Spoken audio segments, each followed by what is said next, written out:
রাজধানীর কাকরাইলে অবস্থিত institute of diploma engineers Bangladesh July যোদ্ধা ও শহীদ পরিবারের সাথে মতবিনিময় সভা শেষে কথা বলছেন জামায়াতে ইসলামের আমির ডাক্তার শফিকুর রহমান।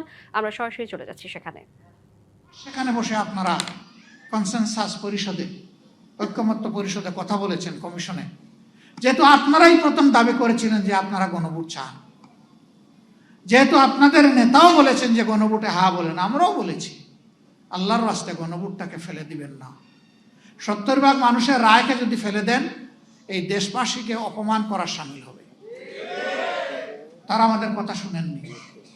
তাদের ওই ইঞ্জিনিয়ারিং এর মাধ্যমে 2/3 যেটা সেইটার বলেই তারা অনেকটা গায়ের জোরে এইটাকে ফেলে দিলেন।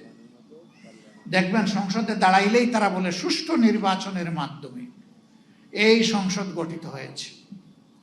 যে জীবনে কখনো মিথ্যা কথা বলে না, তার কসম খেয়ে বলার প্রয়োজন হয় না যে আমি সত্য বলছি, কারণ মানুষ জানে যে সে সত্যবাদী।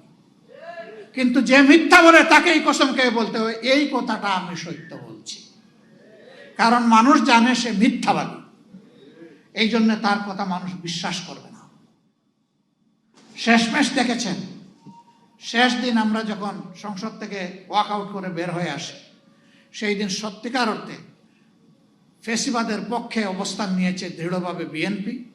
আমরা তার 200-র বেশি সার্ভিস ও ফিচারে লেনদেনের সব বিকাশ অ্যাপে সম্ভব।